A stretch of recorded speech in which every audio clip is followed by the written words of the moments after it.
Hey campers, welcome to our weekly family activity. I'm Amy. I'm Shannon. And we're here today to do floating pennies. Did you know pennies could float? I had no idea. Well, neither did I, but today we're gonna see how we can make pennies float. So your supply list for today's activity is a piece of foil of about equal size for each family member that's participating, a bowl of water. Your bowl can be any size that you want, filled up so that those pennies can float. You want a handful of pennies, because we don't know how many our foil bowls will hold. And then we have, just in case, a couple of little washcloths or extra towels, just in case we make a water mess. Okay, so Shannon, tell us what we need to do to start to help make our pennies float. Well, first, we need a flotation device using the foil.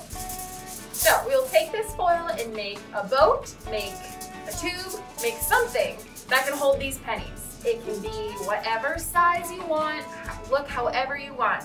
You just have to use this one sheet of foil. That's all you get. Can I tear it? Can I do different pieces with it? Can I crumple it? Absolutely. Tear it, crumple it, braid it, roll it into a ball. Whatever works for you. Get creative with it. Perfect. Then, okay. Once you have your flotation device, that's when you can decide how many pennies can float.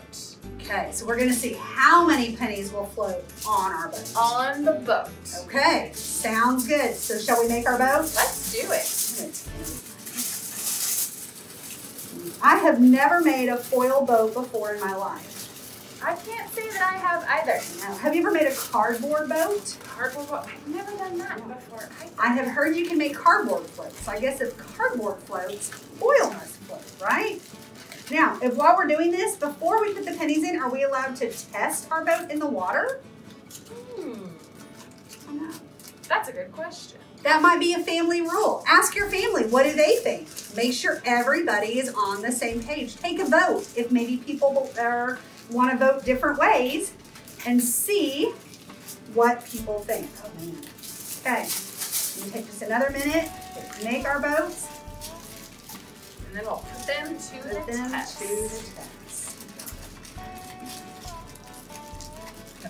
I'm gonna crumple this real tight. Ooh. So Shannon has started out with a small twisting, almost like a twig or a stick, and I made what looks like a boat or a bowl to try my pennies out. So we don't know. So while Shannon finishes hers, did you see how I almost made you a new name? Shannon. Yeah, Shannon finishes hers. We're gonna start out with mine, and we're gonna see how many pennies will float in the bowl. So I'm gonna start out with 1, 2, 3, 4, 5, 6. It's getting heavy. I don't know if you can see. Oh no, I sprung a leak. Oh, there's water in there. Oh, I sprung a leak and my boat is sinking. So my structure, before it started to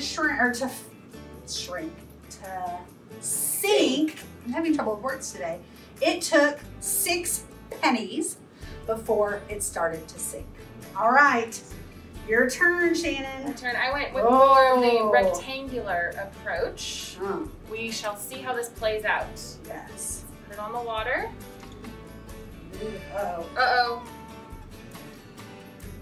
It's already sinking.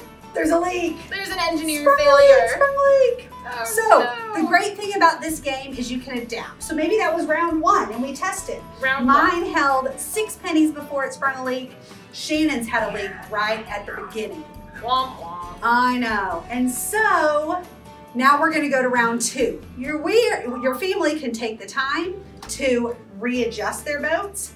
You don't get new foil, you don't get new pieces, but you can adapt or change your boat and then even see if your boat holds more pennies the second time around. So, what do you think? Well, I analyzed my boat and found that there is a tear. Ah. So let's see how I can reconstruct this. So we hope you have fun constructing, reconstructing, and floating pennies at your house. Have a great week. Have fun. Bye.